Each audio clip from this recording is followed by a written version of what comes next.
Welcome back to the Deep Dive. It is that time of the week again. It is? The lights are low, my coffee is definitely cold by now, and we are just, entering that zone of pure, hypothetical sci-fi goodness. The best zone. The absolute best. Forget the stock market, forget political drama. We are going full what if tonight. Oh, God. And our reading this week gave us the ultimate launch pad. It's a story that, honestly, it feels like the premise for the coolest movie that just never got made. It really does. It hits that, strange, universal human desire, that moment where you stop looking at the mundane world and you start imagining what reality would look like if it could just, snap in half. Snap in half is the perfect way to put it. This is the ultimate jackpot scenario. Totally. And we're not talking about winning the lottery, because as we kind of established last time, that's just boring money drama. This is a true reality-bending, life-redefining discovery. The kind of thing that makes you question the stability of the entire universe. And the premise from our reading is stunningly simple. It's incredibly visceral and beautifully ridiculous. Which is... You find a fully operational time machine. And the context is everything here. It's not in some secret, underground government bunker. Right. It's not the result of 40 years of your own blood, sweat, and theoretical physics. It's just abandoned. Just sitting there, abandoned, in an old warehouse. Right. Like next to a stack of moldy tires and maybe a broken vending machine. Yeah. What is your immediate, raw, gut-level emotional reaction to that? To opening that door and seeing glowing dials? Oh, man. I think my first thought is 90% sheer, blinding panic. Yeah. Like, who left this here and are they coming back? And, 10% is just screaming internally, dibs on the temporal displacement unit, dude. Ah, yes! This is some grade A, straight-up sci-fi dumpster diving. The panic is the honest reaction, for sure. Because if you find $1 million, you know the choreography, right? Call a lawyer. Call a lawyer, maybe the cops. Definitely sweat a lot about taxes. But finding a device that controls space-time, there is no legal framework for that level of moral dilemma. None. The anxiety that comes with owning the biggest secret in human history would be, instantaneously crippling. Oh, for sure. You are instantly the most hunted person on Earth, whether you even know it or not. Crippling, yes, but also instantly the most fascinating person on Earth. Even if no one ever knows your secret. Right. You carry the entire weight of existence on your shoulders, and you still have to go buy groceries. Yeah, that's the thing. But that brings us to the core of this deep dive. This isn't about the physics of it. We'll leave the temporal mechanics to the, very serious people in tweed jackets. This is about human nature. It's about raw impulse, and it's about storytelling. It's about the ultimate high-stakes choice. That's absolutely right. If we distill all the chaos and the fear and the excitement, it just comes down to one single profound question, one that's going to govern every moment of your life from that point on. And it's a question we are going to spend the next 30 minutes, maybe more, just obsessing over. Which is, if this abandoned machine works and you are the sole secret operator, where do you go first? And trust me, we have some incredible destinations lined up for later in the deep dive. We're going to discuss the absolute craziest logistical nightmares and the picks that are, pure self-indulgence versus pure historical necessity. The deep cuts. We're getting into the deep cut, weird choices, the ones that are the best story. The machine is ready. The coordinates are waiting. So do you aim for absolute safety, the ultimate spectacle, or that irresistible lure of profit and knowledge? Let's dive into the discovery itself first, because the fact that it was found changes everything. It really does. Okay, so let's unpack this setup. Let's really stretch it out, because the story of finding it is half the fun. It is. It's not just a time machine. It's a found time machine in a setting that just screams dereliction. We need to set that scene. This isn't some clean, futuristic lab. This is the abandoned warehouse aesthetic. It has to be that perfect movie setting, right? Corrugated iron, maybe a leaky roof. Oh, yeah, a leaky roof for sure. Yep. A concrete floor covered in that fine, ancient dust that just smells faintly of old machinery and forgotten goals. Yes.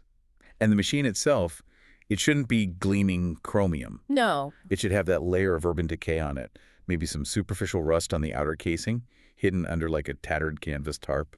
Or behind stacks of forgotten wooden pallets. The contrast is the crucial storytelling element here. Exactly. The mundane world of forgotten logistics sitting side by side with the single most complex piece of equipment ever conceived by anyone, anywhere, in any time. And you just know there's going to be a sign on the door, flapping in the wind, that says, "Warning, do not enter." condemned. And inside, just sitting there, is the key to all of existence. The immediate question is, why was it abandoned?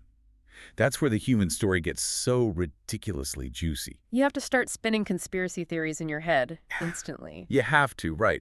Did the owner just, forget they had a device that controls existence? Were they running from the temporal FBI, having just committed some, egregious timeline violation, and they just dumped it here, hoping to buy some temporal lead time? Or, and this is my favorite, did they successfully invent it and then immediately realize the true crushing gravity of what they had created?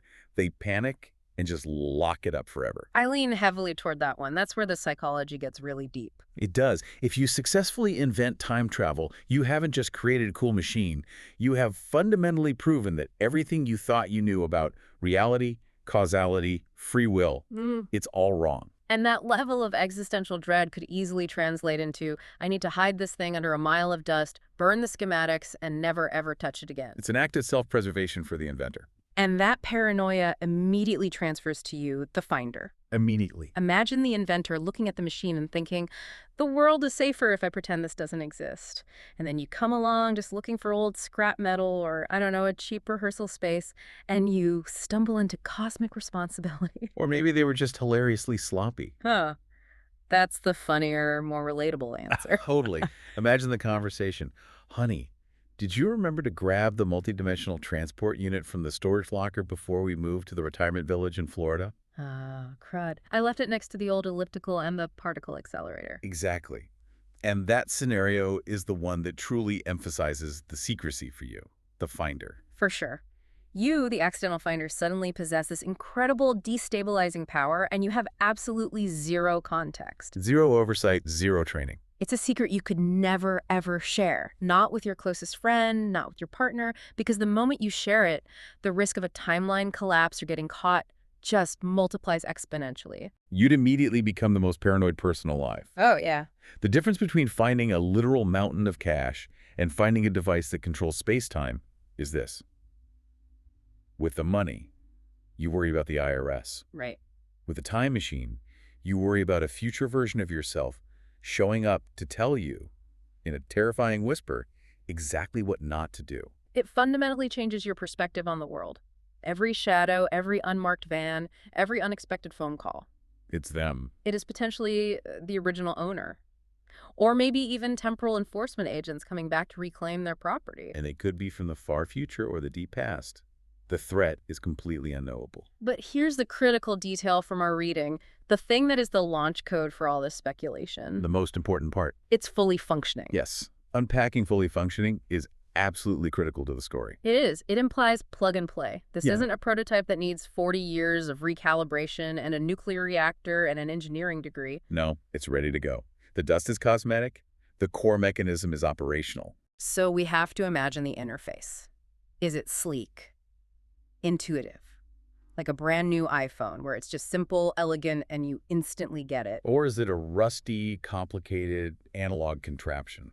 Glowing wires, vacuum tubes, old dials that look like something out of a 1940s laboratory where you have to input coordinates on a punch card.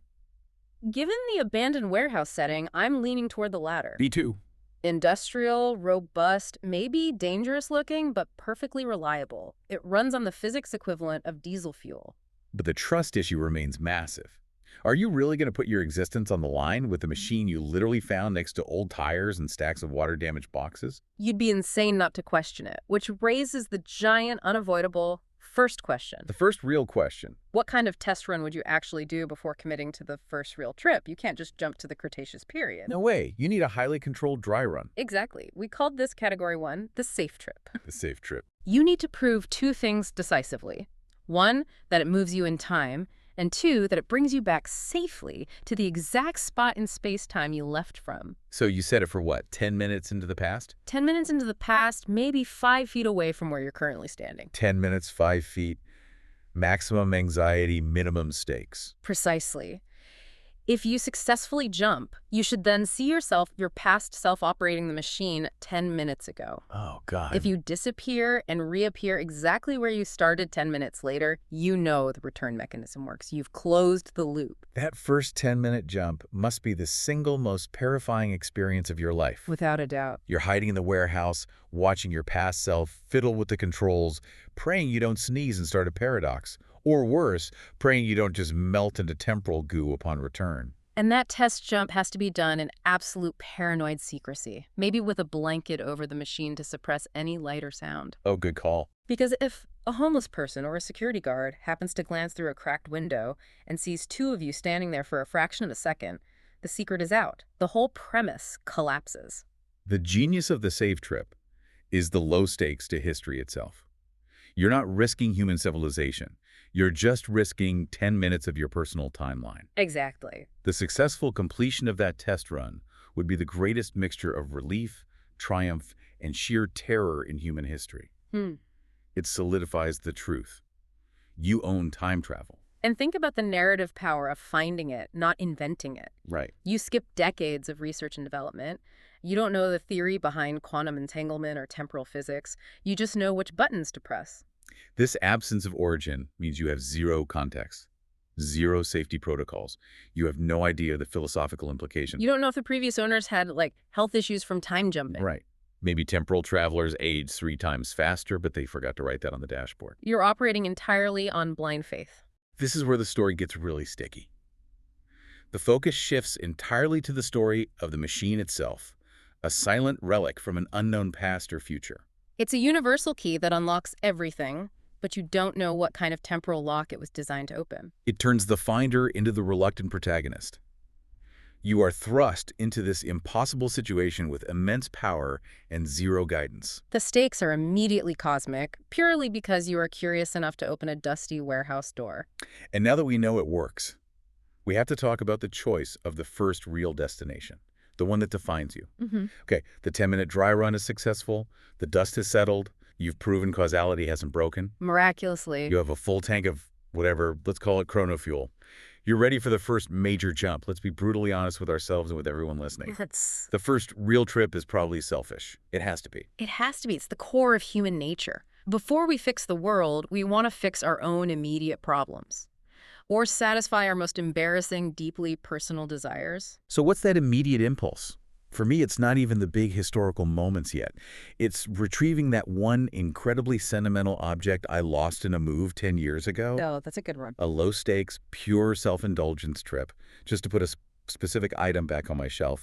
But for the vast majority of people, the first impulse is always the financial one. Absolutely. The lottery numbers, the stock market history. Go back to 1999 and sink everything into Amazon. Right. Go back to 2008 and short the housing market. Find the one random penny stock that explodes in 2024. That is the quickest route to temporal prosperity. But wait, this is where I think the conventional wisdom is tedious, so we need to really explore this. Okay. I think the financial trip is a logistical nightmare wrapped in paranoia. Do you really want to spend your limited, precious time travel credits checking 1980s stock tickers and memorizing Powerball drawings? You're right. It feels like an incredibly boring, desk-bound use of infinite power. It's an admin job. And the logistics of temporal money laundering are paralyzing. Exactly. Let's unpack that logistical paranoia. Say you go back to 1983 and you buy $1,000 worth of something that becomes billions today. How do you cash that out? You can't. You can't. If you try to bring a 1983 savings bond into 2025 and deposit it, the bank immediately flags it. If you try to liquidate 1983 gold bars, you instantly trigger international alarms because you have no provenance for the asset. What's fascinating here is that the temporal displacement is easy, but the financial integration is catastrophic. But you have to spend all your time thinking about a paper trail that doesn't exist. The only way to succeed financially is to make a small, untraceable investment, like a rare coin or a very specific piece of artwork that you can authenticate in the future, and then you have to wait 30 years for the present to catch up. Which means your time travel is effectively useless for 30 years. Yes. You're rich, but you can't spend the money. And every single financial transaction is a risk of exposure. The paranoia would be crippling. You would constantly worry about the FBI tracing the provenance of that single specific gold coin back to a time and place you shouldn't have been. So the best financial trip might actually be very short-term and low stakes. Like what? Knowing the outcome of a major sporting event tomorrow, betting a small amount, and then using that money to buy more chrono fuel. Still selfish, but logistically simpler and far less traceable. I like it. Or we move past greed and into the pure curiosity impulse. Category 2, the spectacle trip. Ah, yes. Seeing a famous band's last concert before they broke up, or witnessing a famous historical speech live, just being a ghost in the crowd. Pure spectacle, low intervention, you're just there for the story. Exactly. That is infinitely safer from a temporal footprint perspective, but we have to acknowledge the other side, right?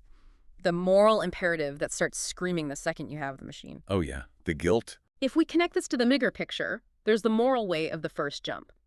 Why risk messing up the timeline for personal gain when you could potentially save millions of lives? The fix-it mentality.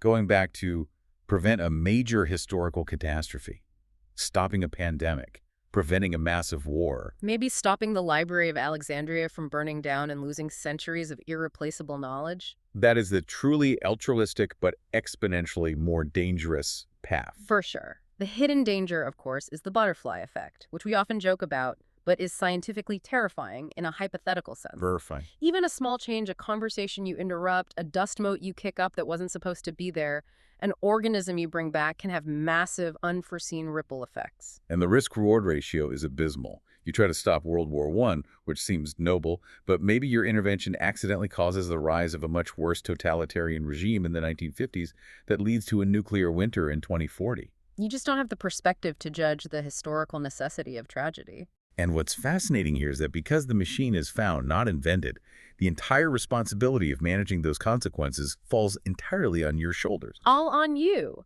You have no ethics board, no temporal regulatory commission, no historian advising you. It's just you, sitting in a dusty, abandoned machine, holding the fate of history in your completely untrained hands. Which, honestly, that immediately makes the spectacle trip. Just going to look at dinosaurs or watch the pyramids being built a much safer, more justifiable ethical choice. It does. You become a tourist of time, not an agent of change. Exactly. So let's formally break down the 3 major destination categories, keeping that distinction between risk and reward in mind. Let's do it. We already discussed the baseline. Category 1, the safe trip. 10 minutes, 10 feet. That just proves the mechanism works. Check. Then you have category 2, the spectacle trip. This is pure visual astonishment, the destination you go to for the bragging rights, even if you can never use them. Dinosaurs. Dinosaurs, ancient wonders, maybe standing at the edge of the eruption of Vesuvius. You go for the view and the story. The goal here is knowledge acquisition without intervention. You are a silent observer, maybe wearing the most perfectly engineered camouflage suit. You want the mental image, the I was there moment. But this demands meticulous surgical planning to avoid detection. Because accidentally introducing modern bacteria or viruses into the pre-industrial world could be a far greater catastrophe than meeting your past self. We are walking bioweapons to the past. Oh man, that's a deep cut. You jump back to 14th century London to see the sights, and you accidentally start a new plague because you coughed near a public market? You don't even have to change history actively. Your mere biological presence is a temporal threat. You need a full hazmat suit just to go to the Renaissance. That's the logistical reality of low-footprint time travel. You need to be hermetically sealed against both your environment and the historical timeline. And finally, category 3, the informational trip. This is primarily going forward, the future. What are the ethical bounds of stealing future technology or knowledge? Going forward is intellectually stimulating, and it superficially seems safer because you can't erase your own existence. The grandfather paradox is moot. Right. But it is potentially destructive in new and complex ways. If you jump to 2070 and steal the blueprint for a cold fusion reactor or the cure for cancer, You destroy the incentive structure that would lead to its natural invention between now and then. you might accidentally bankrupt 1,000 companies and destabilize the future global economy by introducing technology 40 years early. So even stealing information has massive destabilizing ramifications. Yeah. It's almost safer, in a paradoxical way, to go back and just watch a comet hit the Earth than it is to try and bring back a new, better microprocessor design. The weight of that decision is paralyzing. The best trip is always the one that satisfies curiosity with the lowest possible temporal footprint. And that footprint isn't just about paradox. It's about disease, currency, language, and cultural contamination. Exactly. Now, let's dive into the specifics, because every single person I've ever talked to about time travel immediately defaults to one destination. I know which one. And it's the most irresponsible: dinosaurs. The dinosaur dilemma. It's the ultimate spectacle trip. Why everyone wants to go to the Mesozoic era. It's ancient, visually stunning, and totally separate from human history, so the risk of temporal paradox is minimized. It's the ultimate ethical loophole. It is. It's the ultimate nature documentary experience, right? You want to see the Tyrannosaurus rex in the flesh. You want to see the sheer scale of the fauna and flora that dwarfs anything alive today. Mm-hmm. But let's look at the terrifying practical reality of that first trip. And this is where we have to get into the detail. The practical reality is a death sentence. It's a completely hostile environment. You step out of your machine, and immediately you're dealing with the wrong atmospheric composition. The air itself could be toxic. The oxygen level might be higher or lower than what modern humans are adapted to. You're dealing with barometric pressure differences, extreme humidity, and intense UV radiation because the atmosphere was totally different. Right, so you're not just being hunted by a T-Rex. You're being poisoned by the air you breathe and fried by the sun. Your machine might be perfectly functional, but you forgot to pack an atmospheric containment unit. And then there are the predators. Oh yeah, the predators. Gigantic, hungry apex predators that operate purely on instinct and are not afraid of anything. You are soft, slow, and probably smell delicious. And don't forget the sheer, oppressive environmental conditions. It would smell like ancient swamp, sulfur, and death. Your incredible story is going to be preceded by the detail that you immediately vomited all over your temporal controls because the air mixture was unbearable. And the absolute uselessness of the information gained, other than a great story, which again is probably half the point. Right. But what about the logistical nightmare of planetary coordinates? You're not just time traveling, you're space traveling. That's the true science fiction nightmare. Earth is constantly moving. The entire solar system is moving within the galaxy. The galaxy is moving within the local group. So if you punch in 65 million years ago, you have to account for continental drift and the rotation of the Earth. If you don't calculate the exact location of the Earth in the solar system at that precise moment, the time machine drops you off in the middle of deep space. You set the coordinates for the Cretaceous, and instead of landing in a steamy jungle, you land 500 million miles away in the vacuum of space, instantly freezing and exploding. That is the ultimate anticlimax. It's a rough way to go. That logistical hurdle is why many sane hypothetical travelers choose recent history over deep prehistory. That makes sense. History, at least, has buildings, roads, and recognizable landmarks, and the air is breathable. Mostly. You might still get sick from diseases, but at least the atmosphere won't instantly kill you. Okay, so let's flip the coin and talk about future shock. Going forward. Category 3. Less danger of breaking the past, but exponentially more danger of total confusion or profound soul-crushing disappointment. If your first trip is to 2070, 50 years out, you are essentially looking for confirmation. Did we solve climate change? Are there flying cars? Are we all wearing those silver jumpsuits? It's an information reconnaissance mission. But the existential dread of anticlimax is real. What if humanity is just boring? That would be the worst. What if 2070 is just 2025, but with slightly better self-driving cars, slightly more expensive coffee, and slightly more beige architecture? That would be the ultimate, most boring discovery of all time.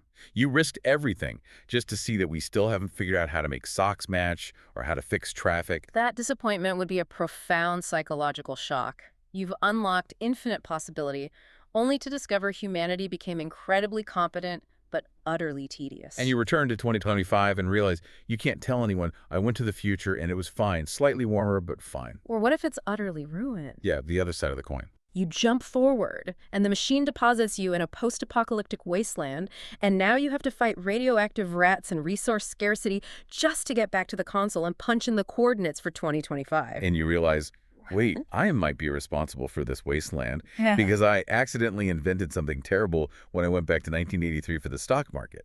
That's the true horror of the future trip. The ultimate irony. What's that? If you find a working time machine in 2025, only to jump to 2035 and find they developed one 5 years later that's much better, Oh, no. sleeker, and it even has an integrated streaming service. And it comes with a full service plan, and yours is now obsolete junk.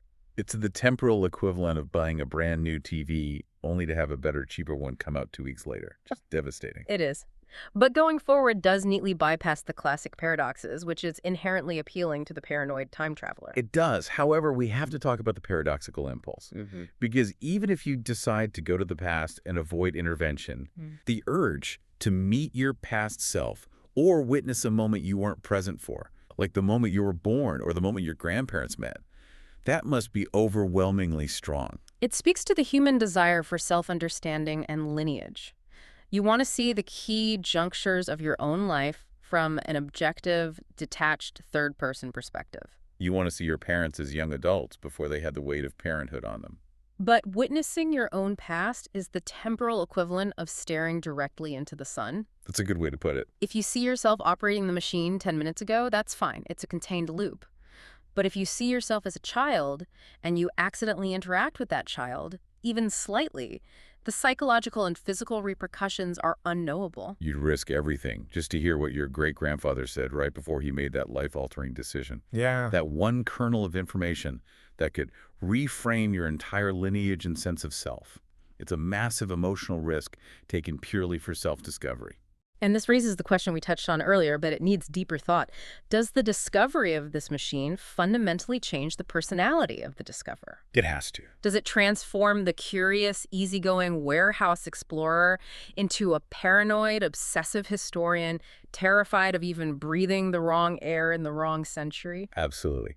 The weight of potential paradox, the constant threat of being found out, and the sheer volume of history now open to you would force an unnatural, immediate, and terrifying maturity. You're no longer thinking about what you're having for dinner. You're thinking about the fall of Rome and whether you could have prevented it and whether that was even a good idea.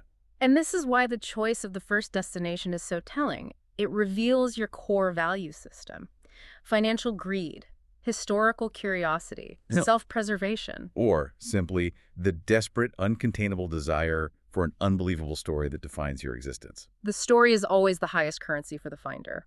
Okay, let's unpack this ultimate choice.